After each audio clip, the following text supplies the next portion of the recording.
Este evento hace parte del cuarto Festival Literario Tierra del Sol, un festival que se organiza en colaboración entre varias instituciones, y una de estas instituciones es la Universidad Nacional y el Departamento de Literatura.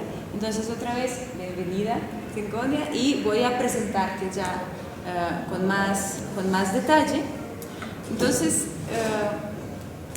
nuestra invitada nace en Londres, pero crece primero en Italia y después en Costa Rica. Y ya en este primer momento de la infancia se crea un camino multilingüístico que después Zingonia va a explorar durante toda su vida. En términos más precisos, más concretos, Zingonia es poeta, narradora y traductora. Escribe en italiano, español, inglés y francés. Es autora de 8 poemarios. 8 es un número impresionante, y sus libros han sido editados en España, México, Costa Rica, Nicaragua, Colombia, Italia, Francia e India. Sus títulos de poesía más recientes son Los naufragios del desierto, del 2013, Las tentaciones de la luz, del 2018, El viaje de la sangre, del 2021, y La pajarera sin redes, del 2022. La antología más completa de su obra se ha editado en Colombia. Aquí, de hecho, tenemos, es una edición bilingüe, español-inglés, titulada El canto de la Sulamita, pues Songs of the Shulamit. Apareció en 2019. Y también Zingonia es fundadora de los talleres de poesía Free from Chains y consejera editorial de la revista literaria mexicana El Gol. Un recorrido realmente muy transatlántico, transnacional y translingüístico. Y claro, es un gusto saber que la antología más completa fue publicada en Colombia. Entonces ya tienes un vínculo importante con este país. Vamos a hacer una lectura de poemas, pero me gustaría primero hacer un par de preguntas, justamente frente a este multilingüismo poético que estás viviendo, porque la gran parte de tu producción poética es en español, pero también en italiano, entiendo que también en francés, como acabamos de leer. Entonces, ¿cómo podrías caracterizar este vínculo con cada uno de los idiomas, pero sobre todo el hecho de transitar entre uno y otro idioma? Bueno, primero buenas tardes y muchas gracias por esta invitación. Le agradezco al Festival Tierra del Sol y a la universidad por recibirme, y gracias a Anastasia por la presentación. Mira, yo crecí con padres italianos en Costa Rica, y en el colegio hablaba inglés porque era un colegio americano. Entonces, cuando la poesía empieza a manifestarse en mi vida, que fue bastante temprano, aunque yo no sabía que se trataba de poesía, yo pensaba que eran simples desahogos, y descubrí más tarde que esos desahogos se llamaban poesía. Empezaron a manifestarse en inglés, y yo los llamaba bursts of emotion, y seguramente empecé en inglés porque ese era el idioma en el que yo estudiaba, entonces era el idioma en el que yo leía. Yo conocí a Neruda, a Baudelaire en inglés primero, después pues obviamente tuve la dicha de poderlos leer en lengua original, pero todos mis cursos eran en inglés. Entonces yo empiezo realmente a escribir en inglés durante la adolescencia, a raíz de la muerte de mi padre, que murió cuando yo iba a cumplir 10 años. Entonces ahí empieza una búsqueda, y la búsqueda toma el camino de la poesía, con las preguntas fundamentales. Cuando después mi familia se mudó a Italia, pasamos por Suiza un par de años, entonces ahí tuve contacto con la lengua francesa, y entonces después nos mudamos a Italia, pero siempre en un colegio americano. Entonces yo sigo escribiendo en inglés, y el penúltimo año de high school, de la secundaria, llegó el poeta Beat Gregory Corso al colegio. Entonces, pues entra este hombre que tenía un fuerte olor a whisky y empezaba a escribir palabras que no tenían, según los otros chicos del colegio, ningún sentido. Y yo en ese momento tuve una especie de iluminación. Y dije, bueno, pero entonces, si eso es poesía, tal vez estas cosas raras que yo escribo pues tienen que ver con la poesía. Entonces empiezo a interesarme más en la lectura de la poesía. Entonces en ese momento yo leía más poetas franceses, porque llevaba también francés en el colegio, y ingleses y americanos. Tenía una gran fascinación por Dylan Thomas, que pues era una voz que me gustaba mucho. Después yo paso a estudiar economía en italiano en la Universidad Pública en Italia. Entonces, automáticamente la poesía se manifiesta en italiano. O sea, no fue una decisión mía racional de decir, bueno, ahora quiero escribir en italiano. No, simplemente las lecturas que yo había hecho en secundaria en los cursos de italiano, que cubrían pues toda la literatura italiana desde los comienzos de la lengua italiana, y tenía mucha poesía también. Todo eso empezó a salir en forma de mi poesía italiana en la época de la universidad. Termino la universidad, trabajo por un breve periodo en Italia en la empresa privada, después me sale un trabajo en Centroamérica en el sector agrícola en Nicaragua, y la poesía ahí toma otro rumbo, que es el rumbo del español. Y Nicaragua tiene mucho que ver con mi desarrollo poético, porque es un país pequeño con una concentración muy grande de poetas, y que le ha dado a la literatura hispanoamericana pues, grandes nombres. Entonces ahí tuve la oportunidad de conocer personalmente a poetas importantes que también me guiaron en mis lecturas, o sea, me aconsejaron libros. Y la poesía empieza a manifestarse en español, y yo empiezo a publicar en ese momento, ¿verdad? Entonces, muchas veces me clasifican como poeta latinoamericana, porque empecé a publicar en español. Y latinoamericana, yo diría centroamericana, porque es un latido muy centroamericano, porque también la lengua está vinculada a la cultura, ¿no? a todo el contexto en el que esa lengua, pues como uno la absorbe. Entonces para mí fue, al principio tenía unos poemas que eran muy nicaragüenses, después poco a poco fueron tomando, conforme yo leía más literatura latinoamericana, fue tomando otra forma. No, que camino más fascinante, y este desarrollo y el paso de una lengua a otra. Pero para profundizar este vínculo con la poesía latinoamericana, ¿cuáles son los autores que más orientaron en tu producción poética en español? Mira, como te decía antes, Nicaragua tuvo un peso muy grande en mi formación, y dos figuras fueron claves para mí, una mujer y un hombre, Claribel Alegría y Ernesto Cardenal. Los dos con géneros de poesía muy diferentes, pero de Claribel aprendí el rigor, ¿verdad? Y también una sencillez acompañada por profundidad. O sea, ella escribía unos versos que podían ser leídos de diferentes formas, ¿no?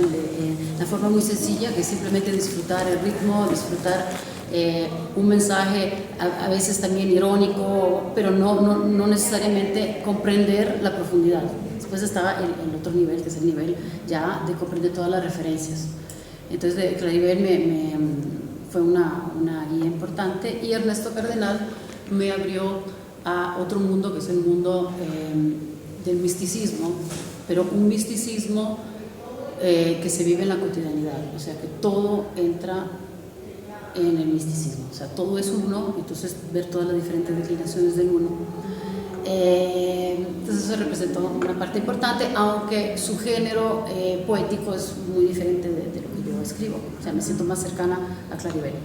Y bueno, a través de ellos después se me abrieron otras grandes lecturas, Y si tengo que decir quiénes son mis poetas de cabecera, son mujeres, son Alejandra Pizarnik, Blanca Varela,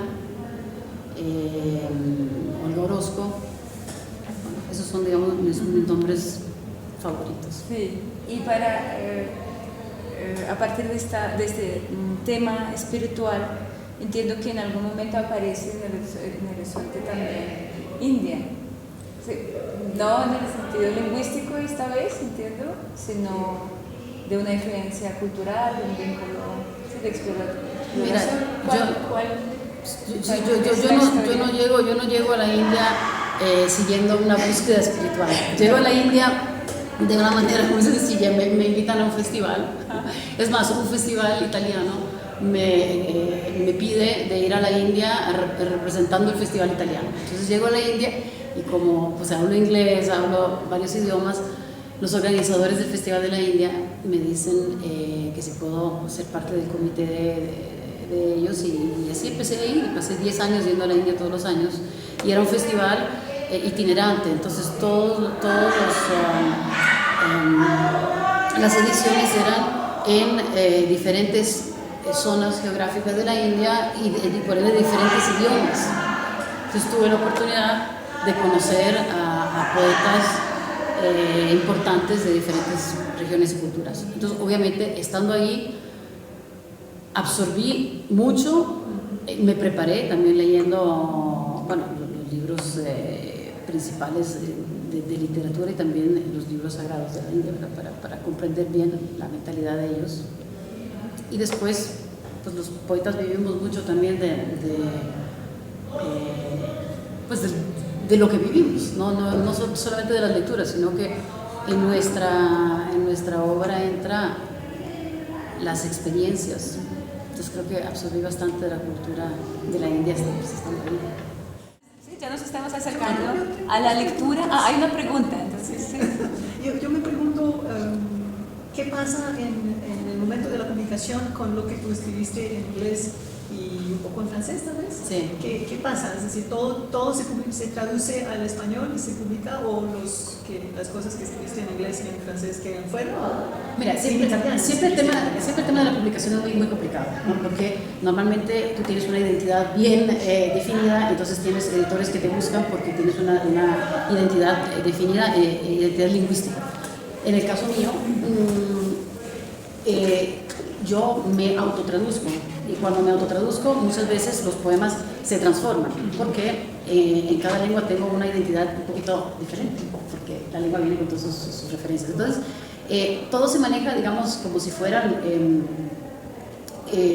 como si yo, o sea, por ejemplo, un libro que se publicó en español en 2013, yo me autotraduje en italiano y se publicó en Italia en 2015, me autotraduje en francés y salió este año en Francia. O sea, estuvo donde un editor, bueno, primero fue donde un editor que no, pues lo tuvo ahí 2 años, después me dijo que no, después fue donde otro editor que me dijo que sí, pero me quedé esperando, y este año salió.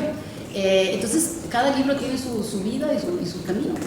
Yo sé que para mí la poesía no tiene tiempo, entonces realmente no me preocupo, no me estreso, nunca mando mis libros a premios, manejo una lógica un poco diferente, creo, de lo que es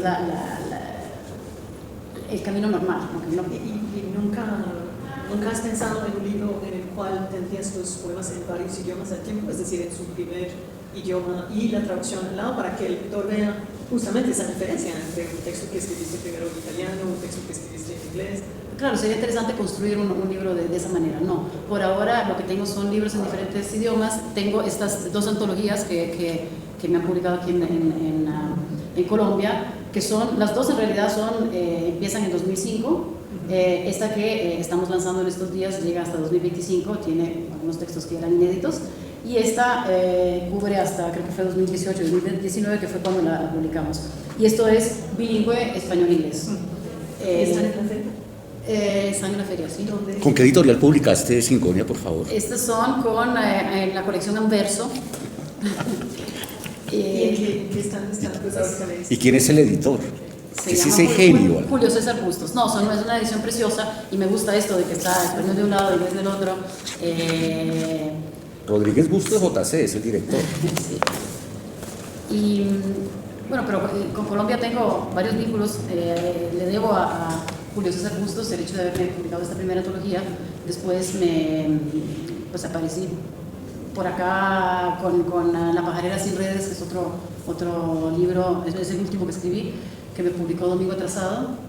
Tengo también una autoentrevista que está en este libro de autoentrevistas, publicado por Espantapárrafos, que es interesante porque a veces en las entrevistas te hacen preguntas que no son las preguntas que te permiten decir algo sobre tu obra, ¿no? Entonces en la autoentrevista de cierta forma me permitió más preguntarme lo que... Sí. Pero las traducciones aquí también veo que es autotraducción, pero con participación de María Lourdes Palais. Sí. Lo que yo hago normalmente en inglés y en francés es que una vez que está traducido, lo reviso con un poeta o un escritor de lengua nativa, ¿verdad? Porque siempre hay cosas, lo hablábamos antes, de que cuando los idiomas son similares y uno ya está acostumbrado a pensar, yo pienso en el idioma en el que estoy hablando, o sea, no voy a través de una traducción. Entonces, muchas veces escribo cosas que me parece que esa es la palabra y esa no es la palabra porque no significa lo que yo estoy pensando que significa. Entonces, reviso Entonces también una experiencia de cierta colaboración sí. para traducir y para encontrar una forma sí. adecuada de explicar estas.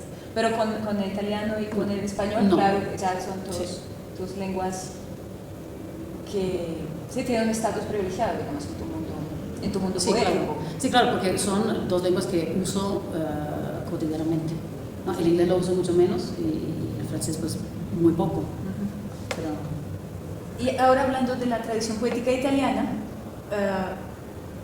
¿tú sientes que tu escritura es unitaria en distintas lenguas o son territorios separados donde, digamos, la lengua poética se manifiesta según los cánones, según las lógicas de cada tradición nacional, bueno, transnacional, pero digamos lingüística, de tradición poética en español, tradición poética pues milenaria también italiana? Sí, mira, son...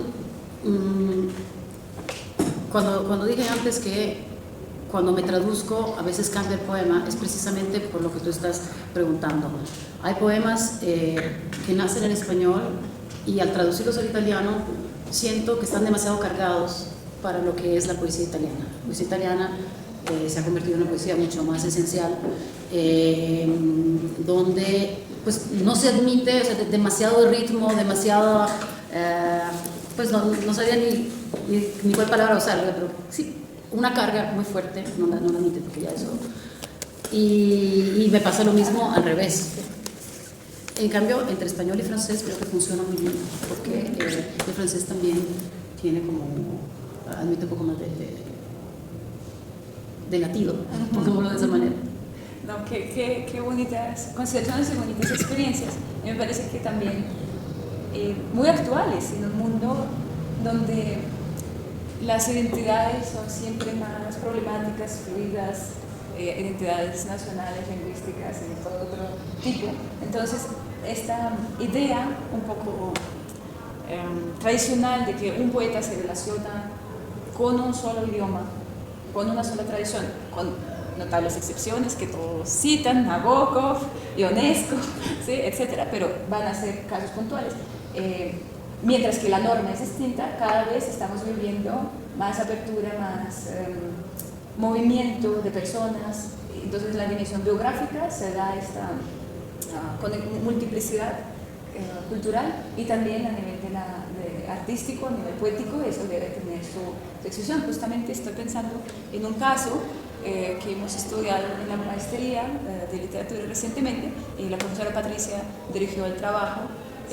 Muy interesante. El nombre de la, sí, de la autora, Lahiri. Sí, Jhumpa Lahiri es un caso de una escritora de origen bengalí, si no estoy mal, que crece, se forma en Estados Unidos, escribe, entonces empieza a escribir en inglés, pero después de una experiencia en Italia, una parte de su vida en Italia, se convierte también en una escritora italiana, ¿sí? Empieza a escribir en italiano y busca un tercer espacio, ¿sí? Por fuera del inglés, pero también por fuera de sus raíces, sí. De su familia. Y sí, estos casos se van a multiplicar, entonces sí, es muy interesante escuchar tus reflexiones y pienso que también en el contexto académico eso también es algo relevante, porque también la academia es siempre más llena de personas internacionales, de viajes, de cruces. Entonces, por ejemplo, el profesor Patricia también tiene su experiencia tanto en español como en inglés, en francés. Yo sí que vengo de una lengua eslava diferente, lengua rusa, también a veces estoy considerando que me gustaría tal vez escribir algo en español justamente para explorar este idioma que ya es mío también. Entonces, me parece un encuentro sí, muy bonito entre procesos actuales, pero también de algo esencial de nuestro vínculo con la lengua, ¿sí? De personas, poetas, etc. ¿Hay otras preguntas aquí? O tal vez podemos entonces escuchar, ¿sí? Entonces, justamente vamos a aprovechar esta edición colombiana. Exacto, sí. De la cual voy a empezar con un fragmento de un poema largo de un libro que se llama Los naufragios del desierto, que son en realidad poemas que van narrando la historia de 3 personajes. Entonces voy a escoger el poema central, que se llama Las campanas de la memoria, cuya protagonista es una joven que sufrió violencia de niña por parte de su padre. Entonces esto determina pues el rumbo de su vida. Voy a leer solamente el principio. Las campanas de la memoria. En una esquina de la noche, una niña abraza sus piernas, se balancea en trance y llora. Las lágrimas bajan por los costados del cuerpo, caen sobre la calle empolvada de un invierno sin lluvia.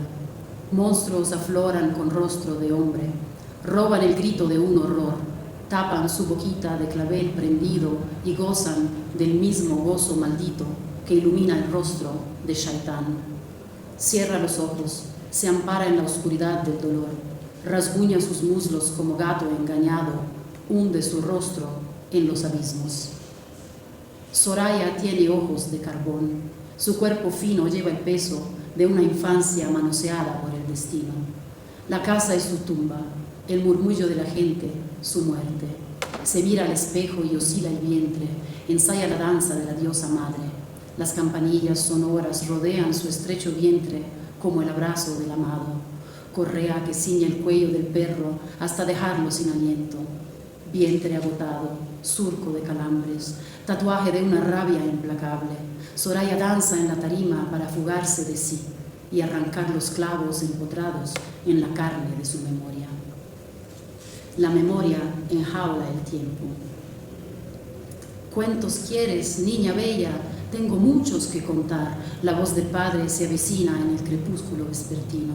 El catre temblante, el aire impregnado de humo de un cordero ardido en el fogón de la cocina, el aterrador silencio de la complicidad y Soraya detenida en un respiro. Dime tú de cuáles quieres, la risa entre los dientes entre los muslos, la punzada del asco en la grieta que conduce al alma. Cerca se escucha el aterrador silencio de la complicidad. Soraya vende su cuerpo, compra alegría. Vende alegría, compra olvido. Exorciza el presente, clavándose la cruz de la lascivia. Mártir del placer y del vaído. Erotismo fantasma que la habita y la ahuyenta. Semilla catapulta que la trajo a este mundo. Y ahí sigue. Antes de hacer otra lectura, tengo una pregunta. Hay una dimensión épica, correcto, en este poema, y también una dimensión social, ¿sí? De relación con el mundo externo. ¿Cómo, sí, pasando de estas preguntas de la lengua, que una vez piensa que vive con lengua poética, que es algo abstracto, algo puro, cómo se viven estas relaciones con la realidad y con, sí, esta dimensión épica en tu poesía? Bueno, el tema de la dimensión épica nace que un día, creo que fue como en el 2010-2011, un amigo que estaba queriendo volver a escribir épica. O sea, dice aquí la poesía necesita que un retorno a la épica. Me dio un poema de él, un largo poema, para que yo lo corrigiera en italiano. Entonces lo corregí, pasé 3 o 4 días trabajando sobre su texto y de repente me desperté una noche con el primer poema de Los naufragios del desierto, y el día siguiente le seguí la corriente y ahí salió todo el libro y salió así. Y son pues 3 historias con 3 personajes que se llaman Los naufragios del desierto, donde el desierto es esa sed de amor que tenemos pero que no sabemos de qué manera saciar. Entonces está la historia de un hombre, de una mujer y de un niño, y los 3 en formas diferentes están buscando cómo encontrar ese amor, el amor verdadero, el que te libera, ¿no? Y antes tu producción era lírica, o más lírica, Más digamos, lírica, ¿sí? sí. Entonces se te abrió un nuevo camino a través de... Se me abrió un nuevo camino y tengo, son 3 libros que son así, que van narrando historias. ¿Sigo? Sí. Bueno, este es el último, ¿verdad? Que publicamos, donde también hay textos viejos, pero no aparecen aquí. O sea, hicimos una integración y con también poemas nuevos. Vamos con...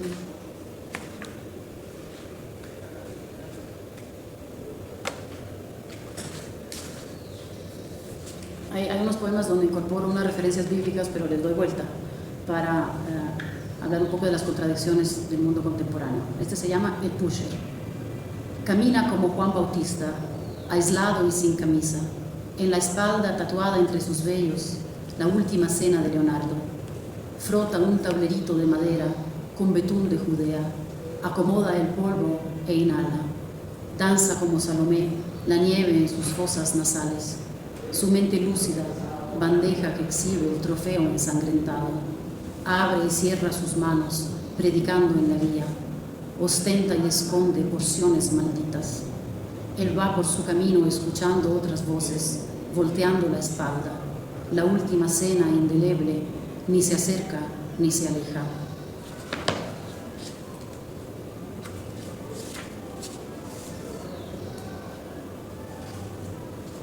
Atardecer en el Olimpo. Una ronda de aves corona el fuego que se consume en el mar. El cielo está estriado de oro y rosas. Frente al azul que se transforma, 3 mujeres yacen en la arena. Sus cuerpos, dunas bañadas de espuma. En sus cavidades, nidos de sal. Y las cabelleras son blancos erizos de anhelo. Entre luces, las 3 gracias se despiden de los años que no vuelven y regresan a los días que quizás no vendrán. En sus pieles, vestigios de héroes y naufragios.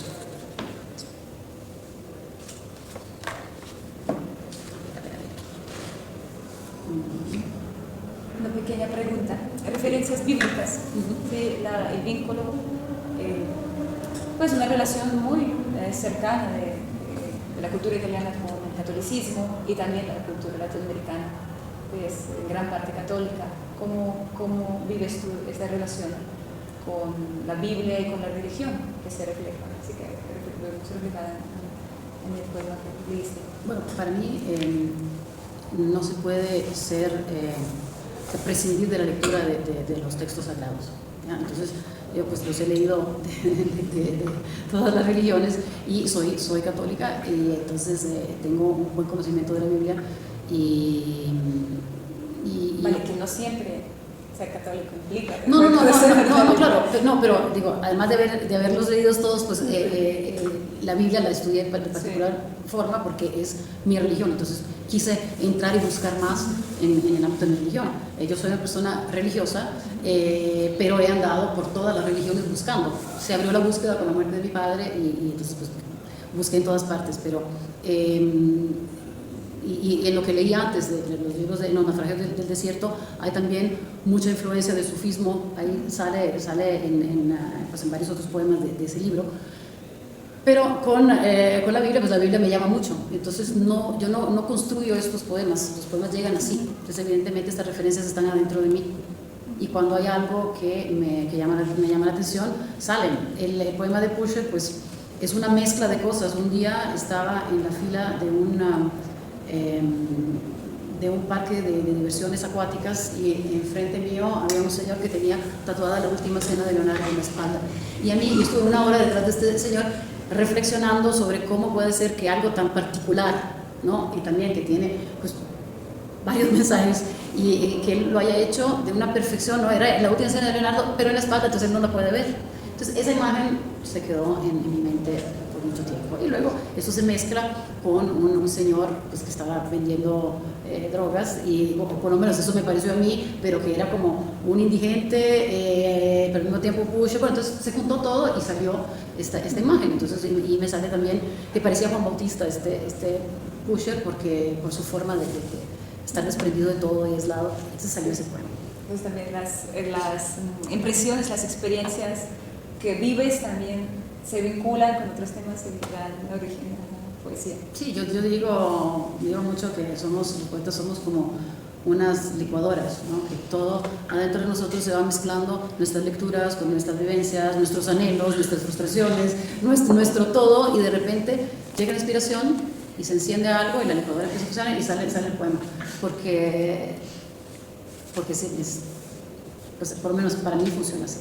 Hay un famoso verso de Marina Tsvetaeva que dice, ustedes no saben de qué tipo de basuras nace la poesía. ¿Sí? Sí, así es. Bueno, este es un poema un poco apocalíptico, escrito en Roma, una madrugada que yo estaba cruzando la Plaza Navona, donde hay una fuente que se llama la Fuente de los Cuatro Ríos.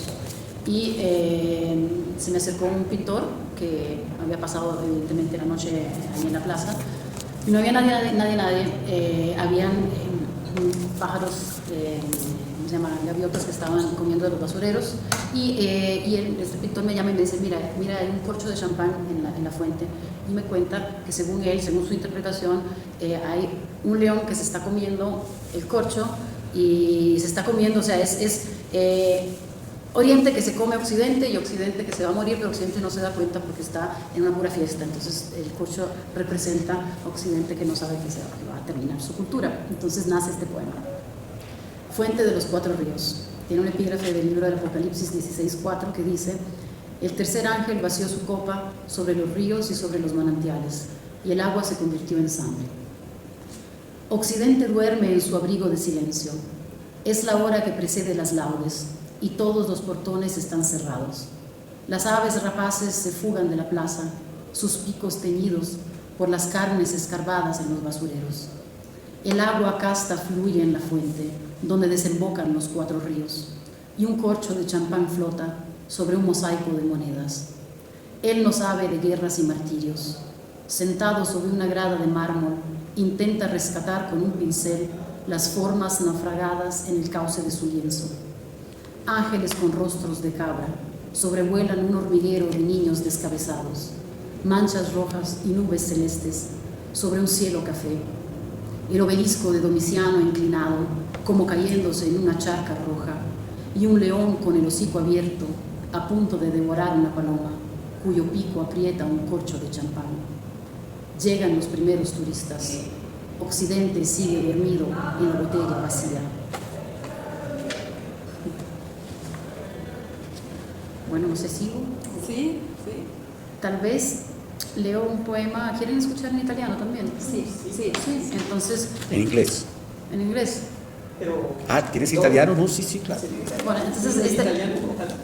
mi último libro, que se llama La pajarera sin redes, rota alrededor de una personaje de las Metamorfosis de Ovidio, que se llama Leucótoe, que le da origen al incienso. Prácticamente el dios Apolo se enamora de una joven mortal, tiene una relación con ella, una ninfa va donde el padre de Leucótoe y le dice: tu hija tuvo una relación con Apolo. Entonces el padre la entierra viva para salvar su reputación. Apolo llora todos sus rayos de remordimiento que penetran la tierra, busca el cuerpo de la chica está muerta, la abraza el cuerpo, se derrite en las extremidades y nace la planta del incienso. Entonces a mí me pareció una metáfora maravillosa sobre el amor de los cuerpos, el amor de la pasión que quema y destruye, y el amor espiritual que sube como humo hacia el cielo. pero al mismo tiempo no se puede tener el humo que sube si no se consume el cuerpo. Entonces este libro es una leucótoe contemporánea que vive en los techos de Roma, en una terraza donde aterrizan pájaros de todos tipos. Entonces es un libro sobre la batalla espiritual. Voy a leer el poema central del libro en italiano y luego si quieren escuchar en español o en inglés, pues. Entonces es Apollo y Leucótoe. È l'apice del solstizio romano, oscilla l'erba ingiallita nell'aria pigra quasi ferma.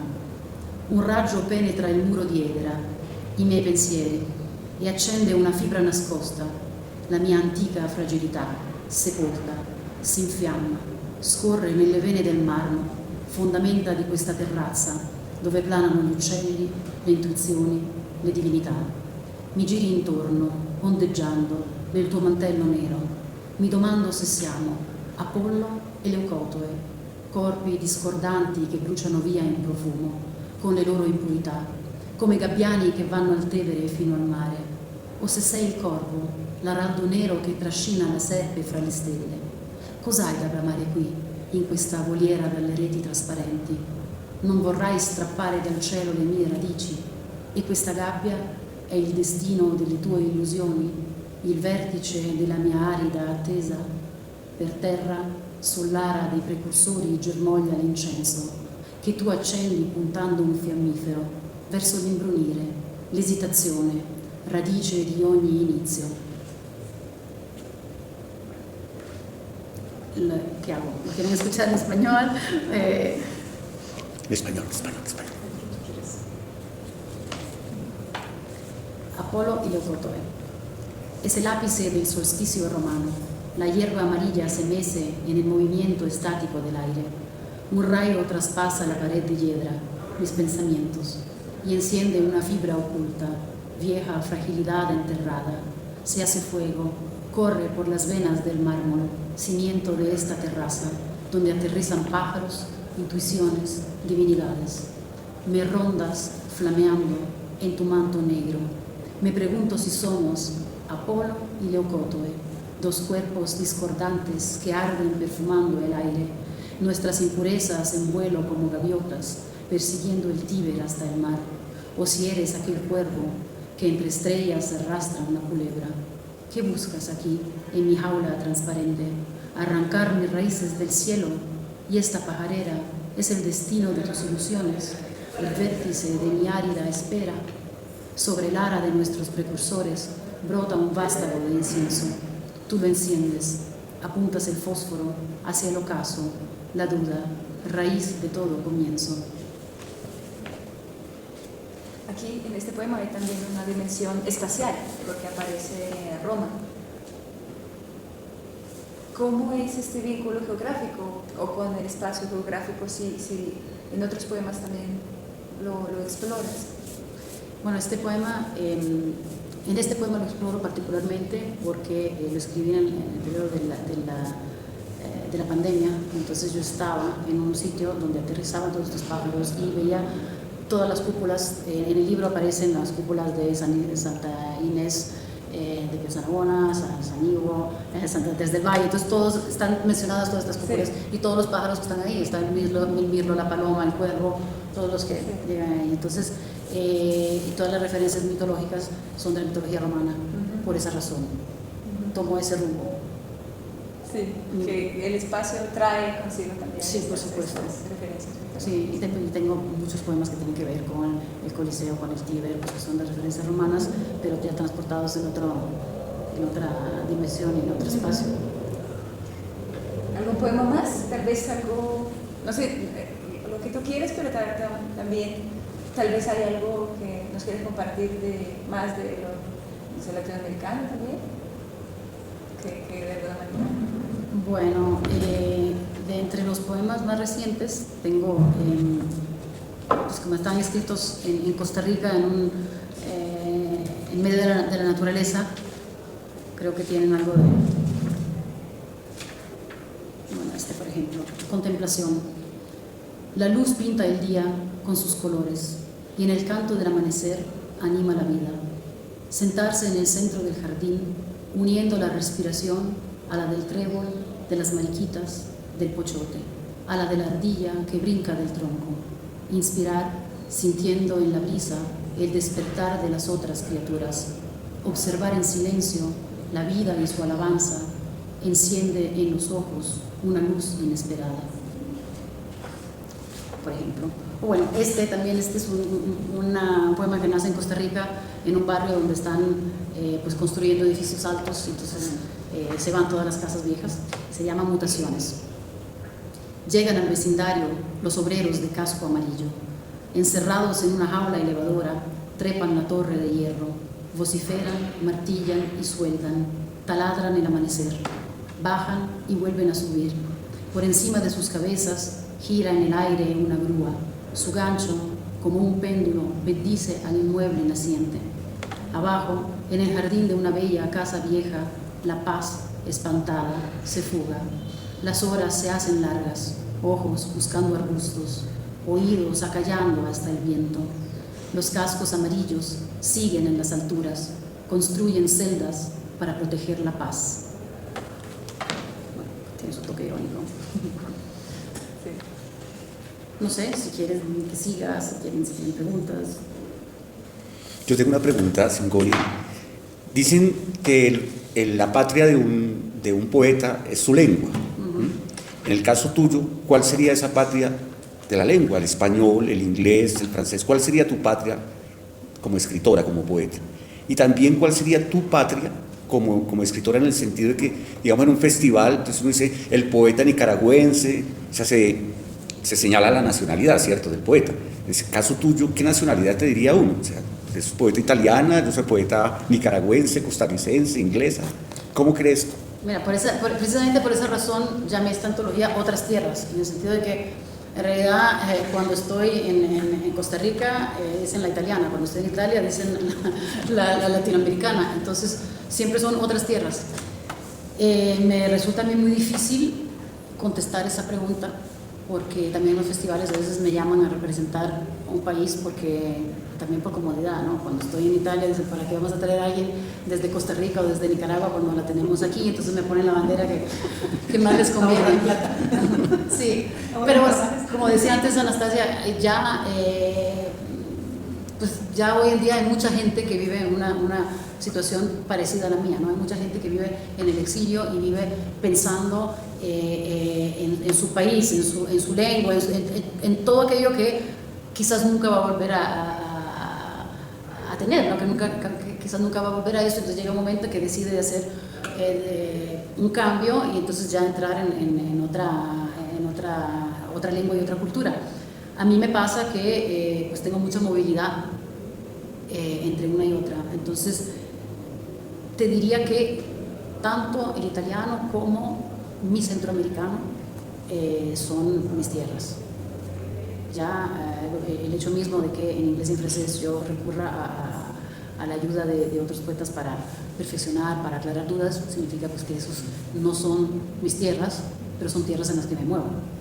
Por ejemplo, cuando voy a la India, pues mis lecturas las hago directamente en inglés, pero en Francia las hago en francés, pero me siento menos cómoda, y a veces cuando hay versos largos, como por ejemplo ahora me publicaron Los naufragios del desierto en francés, un día me hicieron un homenaje, pues unos actores leyeron el libro en francés y pues me sentí extasiada, porque era realmente una maravilla. Después me tocó a mí leerlos y fue una catástrofe, porque son versos muy largos y que tienen mucho ritmo, entonces ahí se me complicó. Cuando son versos breves, entonces también en francés logro hacerlo. Entonces, no sé, vengo de otras tierras. ¿Puedo decir algo? Tu pregunta se entiende, pero a mí no me parece que... No estoy de acuerdo con esa pregunta. Pues no con la pregunta, pero no estoy de acuerdo con la idea de que la patria sea una sola lengua. Porque además eso me parece que viene mucho de los románticos, que nos metieron la idea de la identidad, una visión de la identidad un poco simplona. Y realmente hubo épocas enteras y zonas del mundo donde la gente vivía, mucha gente vivía en varios idiomas al mismo tiempo. Entonces nadie tiene que estar encerrado en un solo idioma. Pues es lo más común, y hoy en día, pues sí, digamos que en un país hay millones de personas que solo conocen un idioma, pero no significa que tenga que ser la regla, y menos para un creador, yo diría. Ahora, también en el tema de las traducciones, yo he hecho varias traducciones, tengo traducciones de Ernesto Cardenal al italiano, de Clariver Alegría al italiano, por eso los últimos 3 libros de ella los traduje yo. Ahora acabo de traducir a Hugo Mujica, poeta argentino, muy difícil de traducir porque él tiene un manejo de la lengua donde va creando en poemas muy cortos, donde cada palabra tiene realmente un peso muy grande, pero tiene un manejo complejo, porque distorsiona a veces las palabras. Entonces, bueno, pues hicimos una antología grande. Entonces el ejercicio de la traducción también es una manera de saber de qué lado estoy, porque hubo una época en la que me sentía mucho más cómoda traduciendo del italiano al español. Traduje de hecho a varios poetas italianos, y ahora me siento también muy cómoda traduciendo en italiano. Entonces pues siempre son esas 2 tierras. Traduzco también desde el inglés al español y al italiano. Me pasa mucho con poetas de la India. Y bueno, por eso es un moverme de una tierra a otra, y hay momentos en que me siento más cómoda en una tierra y otros momentos en otra. Singonia, has venido 3 veces a Bogotá. Sí. Creo que estuviste también en Medellín, ¿cierto? Sí. ¿Has escrito algún poema tuyo estando aquí en Colombia que haya salido de pronto de tus viajes? No específicamente, pero como decía antes, como todo se mezcla adentro, posiblemente haya algo. Hay algo ahí adentro, sí. Para cerrar, tal vez propongo hacer una última lectura, un poema que tú oportuno pertinente para cerrar esta lectura, este encuentro, también para dejarnos antojados para seguir explorando. Vamos a ver. Bueno, un poema viejo, pero que todavía me representa precisamente por lo que decimos de que estoy y no estoy. Se llama La ciudad invisible.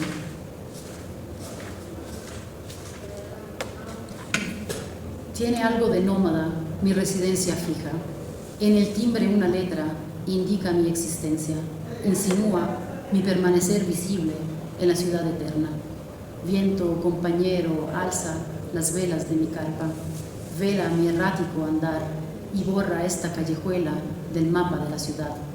Es allí donde vivo cada día, sin timbres ni nombres, entrando y saliendo de casas, olores, voces, tragos.